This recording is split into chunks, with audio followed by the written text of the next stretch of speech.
everybody. So today we're going to talk about how to smartly monetize in China. And I'm Jeff Su. I'm the GM of Mintegral for the Americas.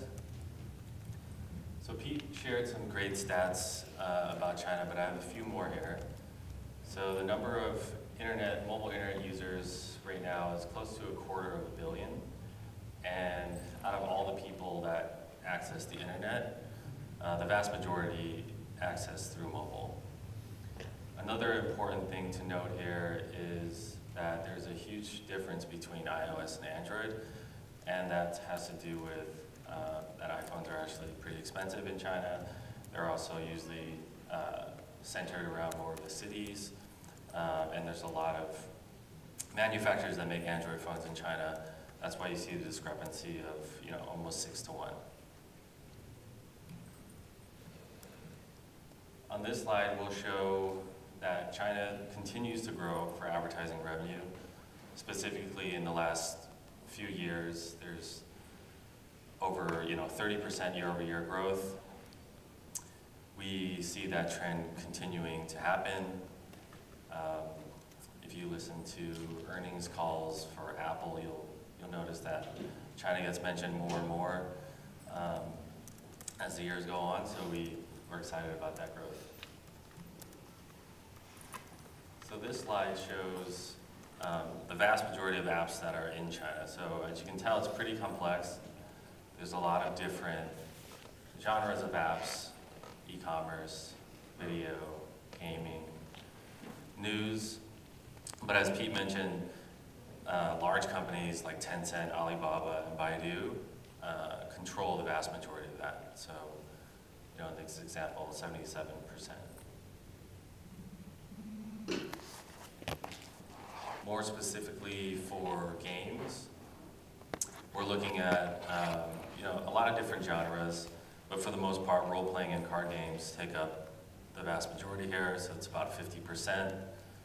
And as Pete mentioned, when you're breaking into China, especially for the Android side of things, you're probably going to use a publisher, and Tencent and NetEase are the largest two, and they control 55% of that market.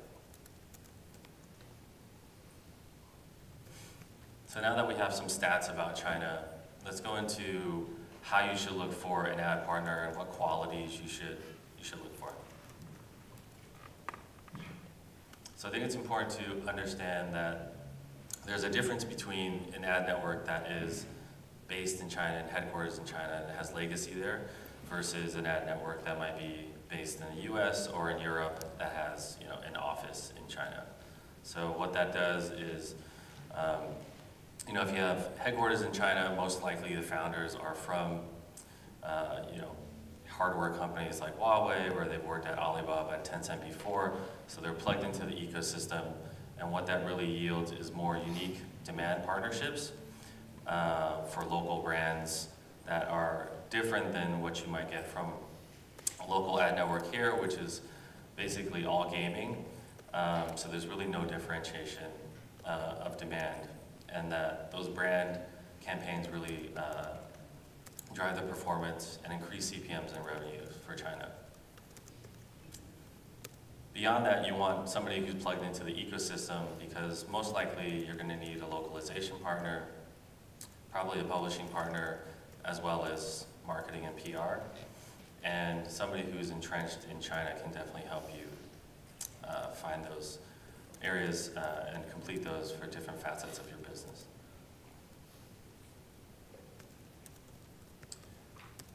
So let's look at who's advertising in China specifically.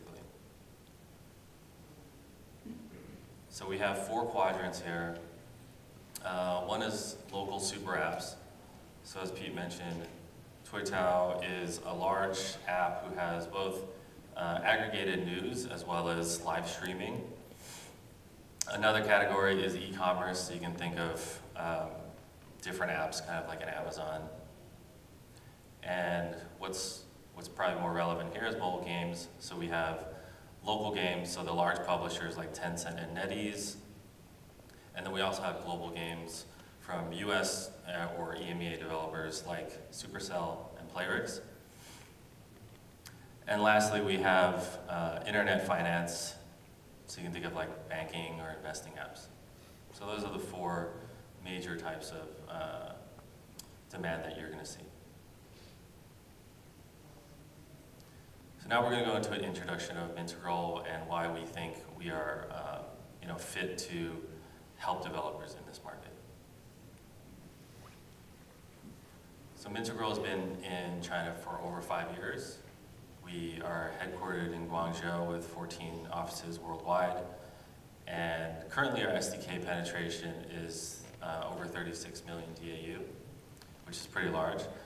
And if you don't recognize some of the icons here, we work with large developers like Voodoo for Paper.io, Mongi Studios for Temple Run, Crossy Road, Talking Tom, Gardenscapes, etc. So here we see a few video templates that we have, and it's important to have variety when you're considering advertising, so you can have different, essentially test for the best conversion rate, which equals higher CPMs and higher revenue for you. So we'll look at some examples here.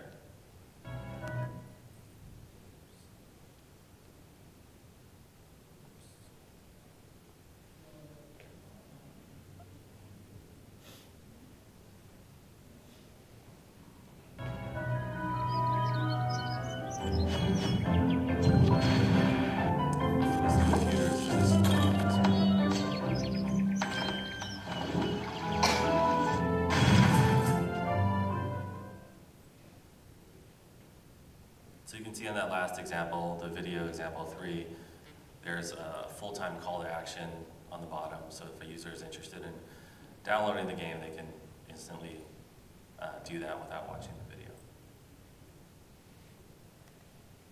So another interesting thing about Mintegral is that we have a creative lab, which is an in-house team that works with developers on the ad side to build immersive creatives, which in the end ends up with higher CPMs and higher revenues. So here's some examples of that.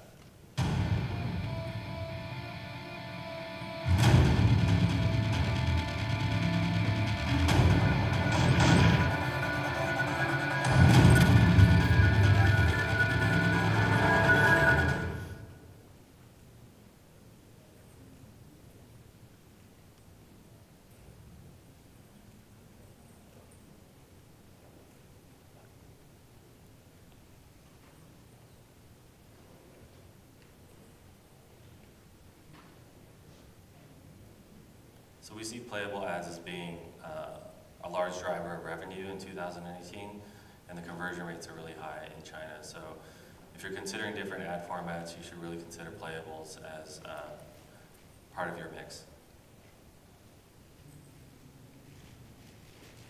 So now that we've heard some stats and we know who the advertisers are and kind of the ad formats that are available, let's go into some success stories for large developers who have already had success in China and kind of exactly what they're doing for ad placements.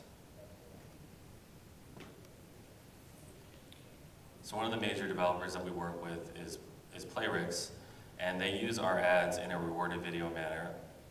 So their Match 3 style game, Gardenscapes, uses a rewarded video in exchange for currency.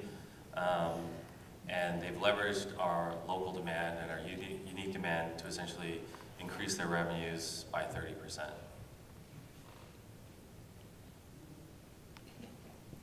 The next one we want to talk about is Temple Run by Mongi Studios, which is published by iDream Sky in China. And their franchise for Temple Run 2, has over 1 billion downloads worldwide, and they actually use the native ad format. So this is interesting because it's incremental revenue, ad space that other developers haven't really considered. So the placement is actually after you finish this endless runner type game, and they calculate your score at the end. There's an option for the user at a clean break in the game to then download another game if they're interested. And the last example we have here is Voodoo. So if you go into the App Store, you can basically look at top free games, and you'll probably see multiple Voodoo titles listed in the top 10 or top 20. And the way that they use our ads there is a combination of both video, rewarded video, and interstitial video. So it is a very hyper-casual type game. There are a lot of game sessions, and in between game sessions, if you die, you can actually watch a rewarded video. It's called a revive mechanic. So when you die, you can watch a video to continue from the same spot that you left off, or you can just end the game at that point. And if you end the game multiple times without watching the rewarded video, they essentially will serve you an interstitial video. And they've seen a lot of great success with that combination of the two ads. So lastly, we are announcing this week a developer bonus plan for developers which have Chinese traffic who might not be as educated on how to properly monetize. And what we're announcing this week is essentially a $35 million fund to help facilitate more growth for Western developers. So we'd love to hear from you guys about your game, your ad placements, and how we can help. So you can either sign up directly on our website, which is listed here, or you can visit us in the South Hall at booth 2131 for the rest of the day.